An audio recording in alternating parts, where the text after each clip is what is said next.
Bonjour à toutes et à tous et bienvenue sur CFT, la chaîne de culture pour tous. Aujourd'hui, vous êtes sur l'émission Les Voix des écrivains, votre émission qui met en avant les auteurs et les ouvrages inspirants.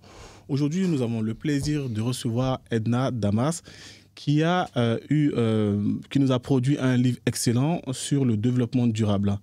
Je te laisse te présenter, Edna, à mes téléspectateurs.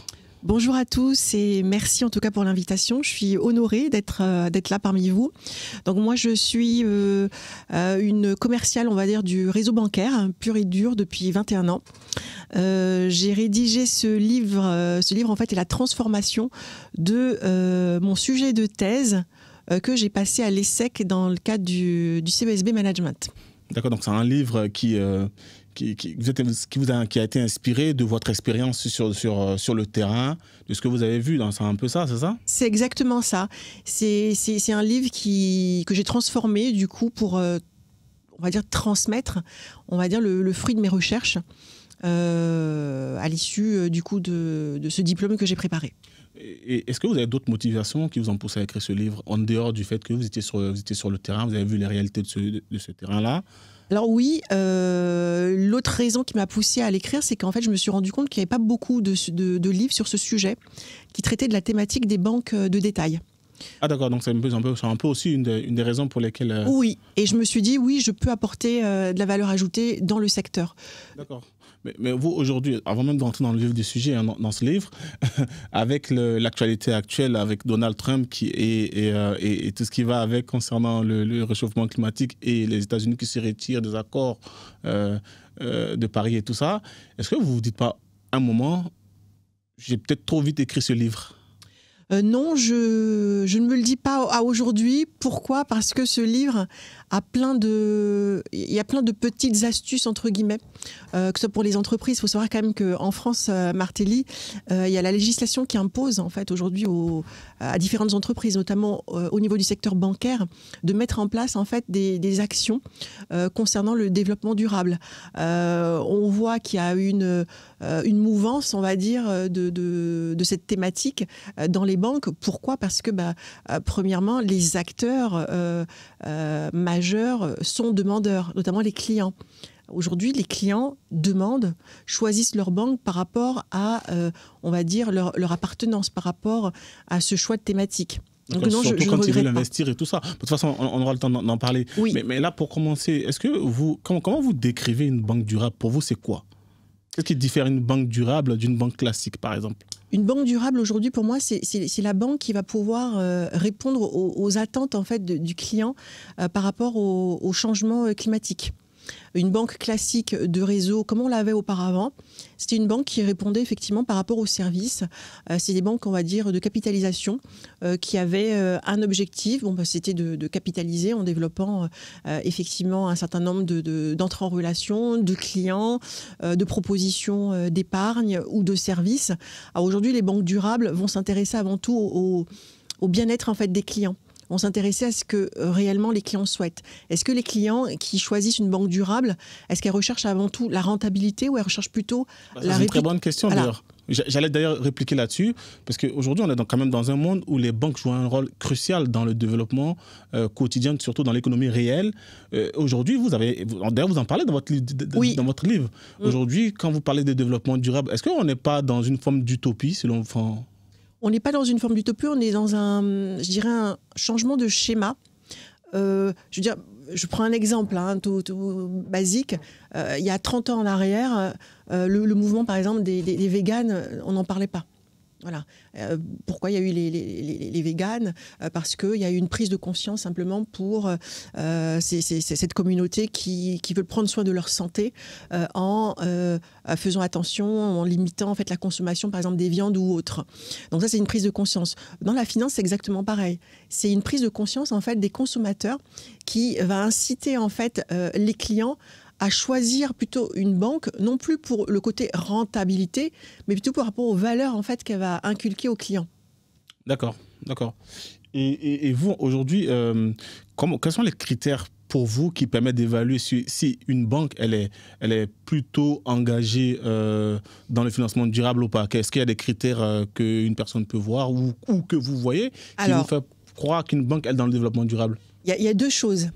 Il y a se mettre à la place du client, donc le client X qui va faire sa recherche sur Internet en regardant les différents sites des différentes banques de France et qui va s'apercevoir effectivement qu'il y a des banques qui ont mis plus de moyens pour faire de la communication sur le développement durable, notamment sur les produits d'épargne, les livrets verts, etc. Donc il y a quand même ça c'est un point. Le deuxième point, est-ce que réellement ce qui est communiqué, il y a réellement un suivi? Est-ce qu'il y a réellement une mise en pratique? Je vous le dis parce qu'en faisant en fait les études, les recherches sur le livre, je me suis aperçue qu'il y avait des entreprises qui avaient un très fort comment on appelle ça, budget de communication sur le développement durable. Parce qu'aujourd'hui, on parle quand même de greenwashing, parce qu'il y a ce qu'on dit, il y a le label aujourd'hui, mais quand même le greenwashing. Comment moi, en tant que client, je regarde une banque et j'essaie de différencier si elle est dans le développement durable ou pas? C'est concrètement, quels sont les éléments que je vois? Alors, le premier élément que moi je dis pour le client, c'est de pouvoir échanger avec son conseiller sur les aspects de la durabilité dans la banque. En regardant, pour moi aujourd'hui, le client il s'est un peu biaisé. Hein. En regardant uniquement le site internet, malheureusement, le client ne pourra pas s'apercevoir s'il y a du greenwashing ou pas. C'est exactement ça, oui. Oui. Donc, il y a des banques, je vous le dis, qui maximisent leur budget sur la com, mais qui en interne, les propres salariés ne sont même pas au courant des actions qui sont mises en place. Parce que moi, j'allais justement poser la question, est-ce qu'on est vraiment dans une stratégie de communication ou est-ce qu'on est vraiment... Pour certaines, les banques oui. Alors, pour certaines banques, oui, il y a réellement une stratégie, notamment il y a des banques coopératives qui jouent le jeu, qui ont commencé à communiquer sur le développement durable depuis plus de 50 ans, donc qui n'employaient pas le mot développement durable, mais qui communiquaient déjà sur les valeurs sociales. D'accord. Environnementale et de gouvernance, déjà il y a plus de 40 ans. Ce n'était pas les mêmes mots qu'aujourd'hui, mais il y avait déjà cette communication qui était faite et qui s'est développée avec les années. Et il y a des banques de réseau de grande envergure qui, elles, vont employer effectivement des jolis mots, des mots qui vont toucher, en fait, on va dire, l'âme du client. Mais le client, il va échanger avec son conseiller. Le conseiller, il n'est pas au courant. Il ne sait pas de quoi ça parle. Il n'est pas au courant des fonds proposés, diversifiés sur le contrat d'assurance vie, qui sont investis sur l'eau potable, la sécurité à l'étranger ou autre, des choses comme ça. Donc, il y a quand même... c'est un paradoxe. Il y a un paradoxe. Pourquoi les banques mettent un budget? Mais pourquoi? Parce que la législation l'impose. La législation l'impose. Après, la grosse difficulté, Martelly, c'est que c'est difficile pour les entreprises de suivre en fait l'évolution de la législation en France. La législation, elle évolue trop vite. Quasiment chaque année. Justement, parce qu'il y a vraiment une question aussi de réglementation qui est parfois... Il y a cette lourdeur-là. Oui. Est-ce que c'est pas un frein pour... Alors, c'est un frein pour les banques qui, effectivement, n'en font pas leur priorité. Pourquoi? Parce qu'à peine ils vont commencer à toucher le sujet, que 6 mois après, il y a une nouvelle réglementation, il faudra modifier en fait les actions mises premier semestre, etc. Et oui, il peut y avoir un ras-le-bol, il peut y avoir effectivement un essoufflement de modifier régulièrement en fait ça. Donc j'en parle effectivement dans mon livre, oui. Sur les freins principaux en fait des entreprises. Et justement, j'allais poser la question, pourquoi certaines banques aujourd'hui tardent-elles à s'engager dans cette dynamique? Il y a la lourdeur de la législation, ça c'est le premier point. Et puis surtout que faut pas, voilà, on va se le cacher, les banques capitalistes priorisent. Toutes les banques, par définition, sont capitalistes. Non, on a les banques coopératives qui font appel en fait à des sociétaires où le message ne va pas être ne va pas être un message capitalistique, mais on va mettre en avant les valeurs sociales. Où en mettant en avant en fait les valeurs, on réussit à capter un maximum en fait de capitaux de clients, à les mettre en confiance et finalement à récupérer plus de capitaux que des banques qui communiquent effectivement que sur des taux de rendement, que sur autre. Parce que pour se différencier d'une banque A à une banque B capitalistique, qu'est-ce qui fait la différence? Est-ce que c'est les taux de rendement? On a tous les mêmes taux de rendement aujourd'hui, toutes les banques. Du marché. Mais qu'est-ce qui fait la différence? Et moi ça me permet de lire un passage de votre livre. Vous dites par exemple, la durabilité économique et sociale est donc largement conditionnée par les choix d'investissement réalisés par les banques. Oui.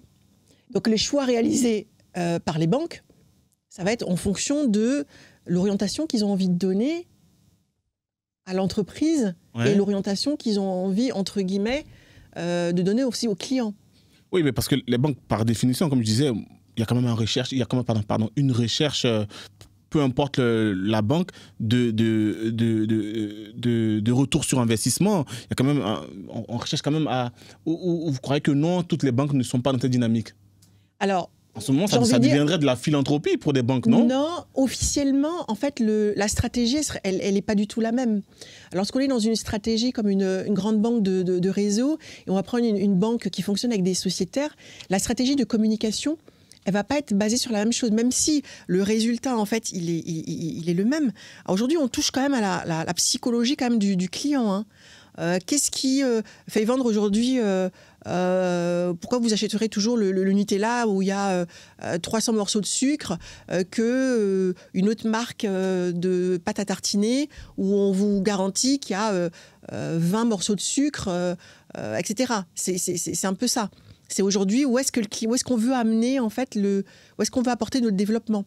D'accord, là vous mettez vraiment l'accent sur cette question-là. Et vous dites même dans une partie du livre, à la page 29, vous dites « La transition vers une économie durable nécessite l'engagement de toutes les parties prenantes, banques, gouvernements et consommateurs. » Exact. Et lorsque je parle de ces différentes parties, ça parle quand même de l'implication et de la prise au sérieux de l'entreprise par rapport aux attentes.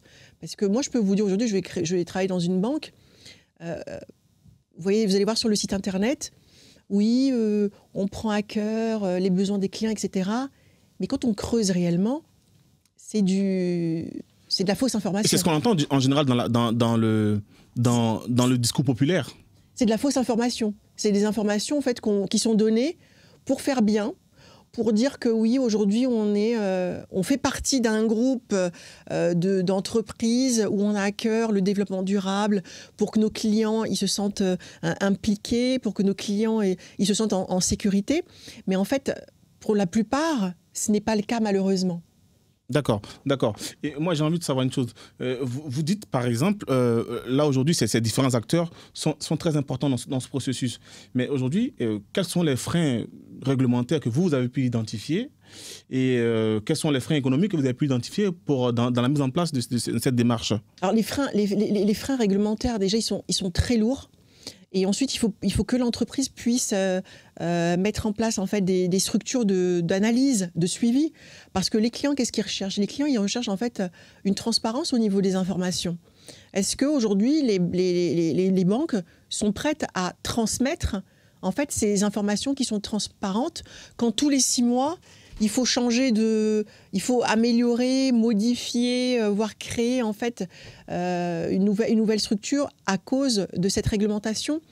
Toutes les entreprises ne peuvent pas suivre malheureusement les attentes des différentes parties prenantes, malheureusement. D'accord. Donc maintenant, parlons un peu des consommateurs, parce qu'en vrai, tout ça, autour, c'est le consommateur. Quand vous parlez de ces livres, vous parlez du développement durable, en vrai, c'est le consommateur, on est d'accord.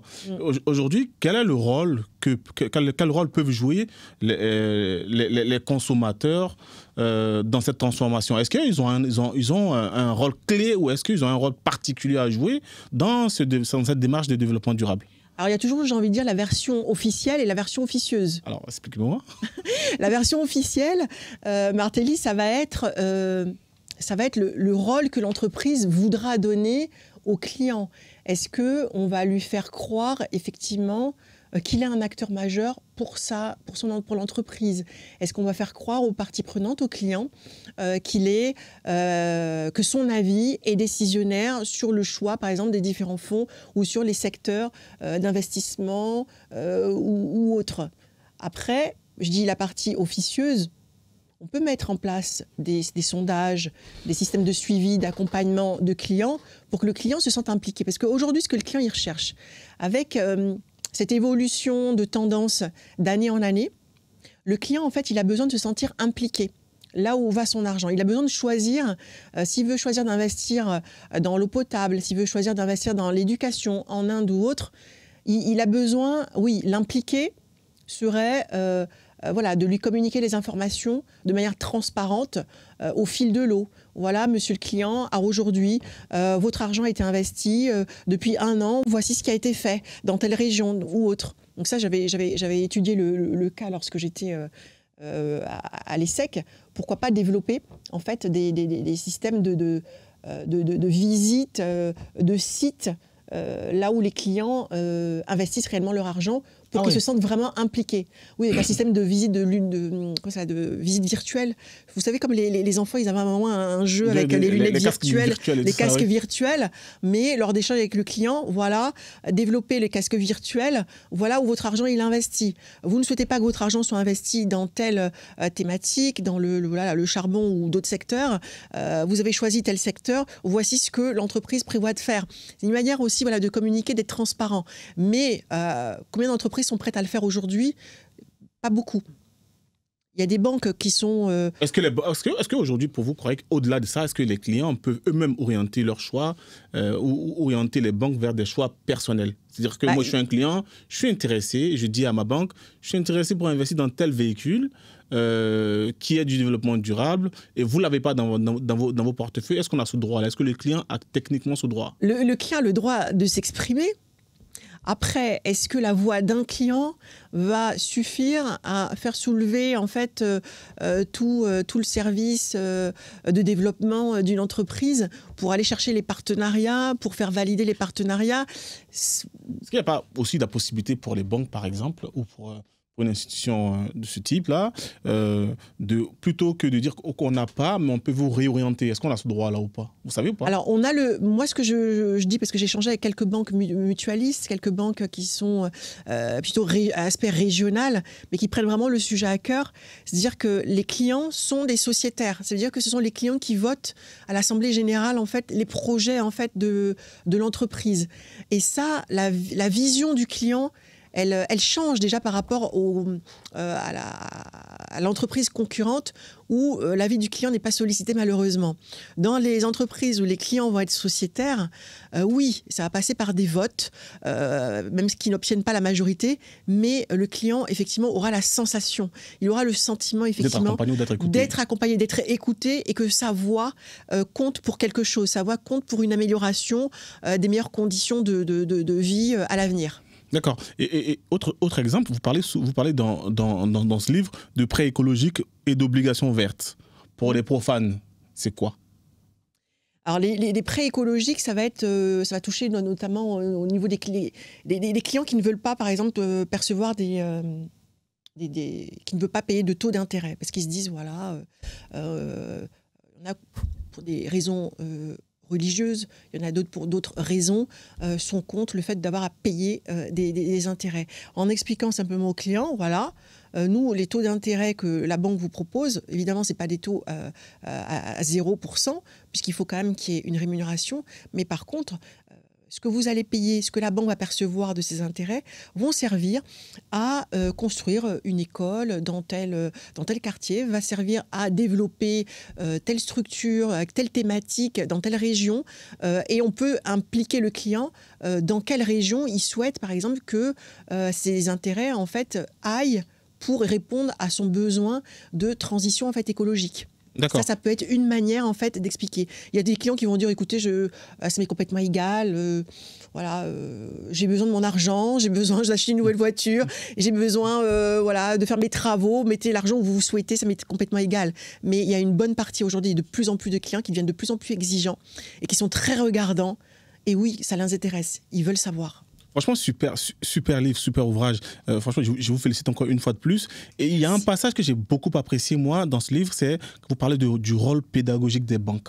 Vous dites, par exemple, les banques de détail peuvent jouer un rôle éducatif essentiel en sensibilisant leurs clients aux enjeux de développement durable. En fait, aujourd'hui, il y a beaucoup de banques qui n'ont peut-être pas cette démarche-là, et vous en parlez là, je trouve ça super intéressant. Oui, beaucoup de banques parce qu'ils n'ont pas pris le sujet au sérieux, parce qu'il y a d'autres priorité. Alors, je suis pas en train de dénigrer certains réseaux ou pas. C'est pas le but. Surtout pas. Voilà, pas du tout. Toutes les banques ont leur rôle à jouer dans cette thématique. C'est juste qu'il y a des banques simplement qui ont d'autres priorités. Des priorités voilà, qui leur sont imposées par la législation ou par leur fonctionnement. Mais pourquoi les banques? Parce qu'aujourd'hui, les clients... Alors, je ne vous parle pas de la... Il y a 40 ans, 50 ans, la banque, le banquier, c'était celui qui aidait le consommateur à prendre ses décisions. À prendre ses décisions, oui. Et ça a beaucoup changé quand même. Alors, ça a aujourd'hui, beaucoup avec la changé, digitalisation, tout ça, avec ça a beaucoup... Avec la digitalisation, avec les clients qui sont multi-bancarisés, j'ai envie de dire, à aujourd'hui, qu'est-ce qui ferait qu'un client va rester fidèle auprès d'une banque? Est-ce que c'est par rapport au sourire du banquier? Est-ce que c'est par rapport à la disponibilité? Toutes les banques le proposent. Est-ce que c'est par rapport au rendement du fonds en euros? Est-ce que c'est par rapport à la répartition des unités de compte sur le contrat d'assurance vie ou le portefeuille titre, etc. Toutes les banques aujourd'hui sont en mesure de le proposer. Ce qui va faire la différence, je pense, c'est la banque qui va savoir impliquer le client dans ses choix. C'est-à-dire qu'aujourd'hui, on est dans une tendance inverse d'il y a 40-50 ans. Il y a 40-50 ans, les clients sollicitaient le banquier. À aujourd'hui, il faut que le banquier sollicite en fait le client. Il faut que le banquier, le client aujourd'hui, il a son mot à dire. Hein. Ce n'est pas le client d'il y a 40 ans, 50 ans. Aujourd'hui, le client, il a son mot à dire là où va son argent. Et c'est, pour moi, c'est le plus important. D'accord. Et là, par exemple, est-ce que vous avez un message particulier à passer aux personnes qui souhaiteraient lire ce livre en dehors du consommateur, des choses que devrait faire le consommateur? Est-ce que vous avez des petites astuces à partager à vos lecteurs, mais surtout aussi aux potentiels clients qui ont envie d'investir dans le développement durable? Est-ce que vous avez une vision? Est-ce que vous avez quelque chose à leur partager, par exemple? Ce que j'ai envie de leur partager, c'est, alors là, ça ne va pas être uniquement au niveau des banques ou même que des clients, mais j'ai envie de dire, c'est un livre qui peut intéresser différents secteurs d'activité. On peut aller sur l'assurance, sur l'immobilier. Dans la partie 1 de mon livre, je parle de l'évolution du développement durable dans différents secteurs. J'allais en arriver, voilà. Surtout parce que parler de l'immobilier, vous dites un peu qu'aujourd'hui, il y a quand même ce côté-là où ça permet, aujourd'hui, avec le développement durable, on a des bâtiments qui sont plutôt écologiques et que vous encouragez des clients. C'est pour ça que je pose la question. Et surtout, en fait, moi, ce qui m'a encore le plus plu dans votre livre, vous avez parlé de la gestion stratégique des risques. Et ça, pour un investisseur ou pour une personne qui aime la banque ou qui aime l'investissement, il n'y a pas meilleur conseil. Il n'y a pas meilleur conseil. Franchement, je l'ai vu, je me suis dit, waouh, aujourd'hui, j'avais retiré un exemple du livre où je parlais justement de la gestion des risques. Oui. Parce que j'avais développé, par exemple, une banque qui veut mettre en place un prêt perso à un client qui a sa maison située dans une vallée, on va dire, avec inondable, avec une vallée où il y a beaucoup des risques de séisme, entre guillemets. C'est un risque en fait que la banque doit prendre en compte et que les clients aussi doivent pouvoir intégrer. Le livre, pour moi, il est destiné à, j'ai envie de dire, tout le monde aujourd'hui. L'univers bancaire, aujourd'hui, j'ai envie de dire, ça concerne tout le monde. Tout le monde... Même les jeunes aujourd'hui, ils ont besoin d'avoir une carte bancaire. Donc c'est vrai qu'il y a les fintech, il y a les néobanques qui viennent en concurrence, mais ils viennent en concurrence sur, on va dire, la partie prix, la partie tarification, où effectivement les fintech, les néobanques sont les premiers concurrents des banques. Mais pour le client qui voudra rester chercher la banque, on va dire, de référence éthique, il n'y a pas mieux qu'une banque qui saura rassurer son client et qui saura mettre en place en fait, des pratiques pour impliquer le client et pour pouvoir accompagner le client. Ça peut concerner l'assurance aussi. Donc peut-être l'année prochaine, j'essaierai de développer un petit peu la partie assurance, la partie coopérative, pour bien distinguer justement la différence entre les banques de réseau classiques et les banques qui ont des sociétaires. Parce que le fonctionnement est complètement différent. L'approche client est totalement différente et ça peut faire la différence. C'est justement, ça me permet de rebondir sur une question qui me passe à la tête rapidement. Quand on parle de développement durable aujourd'hui, évidemment, on parle du climat. Donc, on parle de tout comportement qui permettrait de rester dans du vert, entre guillemets, on est d'accord. Et moi, aujourd'hui, quand je regarde l'évolution du monde bancaire aujourd'hui, avec cette digitalisation effrénée dans des banques et dans tous les secteurs d'activité, j'ai envie de dire. Aujourd'hui, quand on parle de développement durable, et je reviens sur le mot que j'avais dit il y a un moment, est-ce que là, on n'est pas dans du greenwashing? Comment moi, je me positionne? Parce que là, aujourd'hui, si tout est digitalisé, c'est compliqué. La digitalisation, c'est quand même des millions de données, c'est quand même des... Il y a la data qui est développée. La data derrière, etc. Voilà, est-ce que ça, c'est pas une problématique aujourd'hui à laquelle c'est une problématique qui coûte, j'ai envie de dire, qui coûte très cher aux entreprises, mais qui est quand même primordiale. Pourquoi ? Parce que aujourd'hui, on n'édite plus de contrats.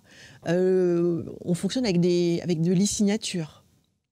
Tous les contrats d'épargne, même les prêts personnels, même les prêts immobiliers, même quand vous allez signer même chez le notaire, à l'époque, quand vous achetiez un appartement, vous aviez le compromis de vente, vous avez tous les documents qui faisaient des centaines de pages, qui étaient imprimés en recto verso, pour ceux qui voulaient faire des économies, avec des rames de papier. Aujourd'hui, certes, il y a eu besoin de dépenser des millions, mais ça a servi à gagner, on va dire, en qualité de vie, qualité de notion par rapport à l'énergie. Tout ça, c'est important. Quand on parle de data, c'est important parce qu'aujourd'hui, les entreprises qui vont investir dans la data seront celles qui vont gagner le plus d'ici quelques mois, voire quelques années. On est dans une démarche de rentabilité. Mais je veux dire que quand on rentre dans une démarche purement de développement durable, est-ce que la data aussi ne vient pas aussi d'une certaine façon à impacter cette écologie-là qu'on défend tant? Alors, c'est quand même des serveurs. Alors, c'est des serveurs, mais j'ai envie de dire, ces serveurs vont nous permettre de voir. Il y a des banques, par exemple, qui produisent plus de CO2 que d'autres. Je les connais, je ne vais pas le dire, mais il y a une banque en France qui produit le moins de CO2 et qui a développé son budget data de manière plus importante que les autres. La data va permettre de pouvoir effectuer en fait des tris de manière stratégique. Certes, ça va coûter cher. Mais lorsqu'on investit, Martelly, dans un sujet qui est aussi crucial et primordial, je pense qu'au début, la rentabilité n'est pas l'objectif. La rentabilité, moi, je crois que la rentabilité va se faire de manière progressive et de manière pérenne. Pourquoi ? Parce que lorsque le client il est content, lorsque le client il est satisfait, oui, le client il sera là, le client il nous fera confiance. Mais le client il nous fera confiance s'il y a une communication qui est faite de manière transparente, si on l'implique. Ça, oui, j'ai confiance en ce modèle-là. Et il y a des gérants de fonds qui sont de plus en plus spécialisés vers les fonds verts. Il y a des cellules asset management dans certaines entreprises qui sont développées, qui sont formées. De plus en plus, oui. De plus en plus. Ouais. Il y a des diplômes qui sont passés par des grands instituts qui délivrent en fait ces fonctionnalités pour permettre justement un accompagnement un accompagnement durable et pérenne pour les clients. Donc moi, même s'il n'y a pas de rentabilité dans l'immédiat, il y aura forcément rentabilité parce que les moyens sont mis en jeu, les moyens sont mis en place. Est-ce que vous imaginez demain, pour vous, un monde 100% durable ? Non. Pourquoi ? Il y a 2 ans encore, oui, mais jusqu'à ce que je me pense sur le sujet et que je commence à creuser, j'ai envie de dire non, parce que c'est comme si on nous disait aujourd'hui, est-ce qu'on s'imagine notre vie sans micro-ondes ? C'est un peu ça. Compliqué. Surtout avec les accords de Paris, avec les États-Unis, Trump. Voilà. J'avoue que ça devient un peu difficile. Est-ce que vous avez un message à passer aux décideurs et aux citoyens ? Opter pour le développement durable, que ce soit par des petits gestes même à la maison, avec les enfants. C'est un sujet qui touche tout le monde, qui touche pas que les investisseurs, ça touche les familles dans leur attitude au quotidien, la consommation de l'énergie, l'eau, etc. Pas de gaspillage. Ça commence par ça. Et puis le message, j'ai envie de dire, intéressez-vous à la finance durable. Pourquoi ? Parce que la finance durable va investir sur différents secteurs qui nous concernent tous aujourd'hui. Que ce soit sur l'éducation, que ce soit sur où investir notre argent, ça c'est ce qui est important aussi, mais même ce qu'on va manger aussi demain. J'ai envie de dire oui, intéressez-vous à notre avenir. Si vous deviez donner un seul ou une seule recommandation aux banques qui hésitent encore à s'engager dans cette démarche, quelle serait-elle ? Ce serait d'impliquer les collaborateurs, sensibiliser les salariés. Vous croyez qu'ils ne sont pas suffisamment sensibilisés sur leurs questions ? Je ne dirais pas le nom, mais il y en a, ils ne sont pas au courant de ce qui se passe en interne. Malheureusement. Alors que les sites internet de ces entreprises font de belles pubs, ils ont investi, mais malheureusement, certains salariés disent « Ah ouais, ça me dit quelque chose, mais c'est quoi ? Je ne sais pas, je ne suis pas au courant. » À ce point-là ? Oui, à ce point-là, encore en 2024. Et j'ai envie de dire, aujourd'hui, 2025, ce n'est plus possible. Aujourd'hui, tous les salariés d'une entreprise qui aborde le sujet, une entreprise qui a un service de développement durable, tous les salariés doivent être informés, doivent être sensibilisés, doivent être formés sur les pratiques déjà de leur entreprise. Merci à vous, Edna, pour cet échange super passionnant. J'avoue qu'on peut rester 1 heure, 2 heures à parler de ce livre, à parler de ce secteur d'activité sans s'arrêter. C'est un super livre, je le recommande. Il est disponible sur Amazon. On vous mettra les liens dans cette vidéo et sur nos différentes pages pour que si vous jamais ce livre vous intéresse, vous pourrez vous en procurer comme vous voulez. En tout cas, merci Edna d'être passée sur notre plateau et nous espérons qu'on aura l'occasion de discuter très prochainement de la suite. Vous avez dit peut-être un tome 2 peut-être. Alors peut-être un tome 2, mais je dirais sur 2026. Sur 2025, je vais me consacrer sur d'autres projets professionnels. Et on va dire de 2026, ça va être, on va dire, un tome 2 encore plus détaillé. En tout cas, merci à vous et à très bientôt sur notre nouvelle émission, Les Voix des écrivains. Merci Edna. Merci.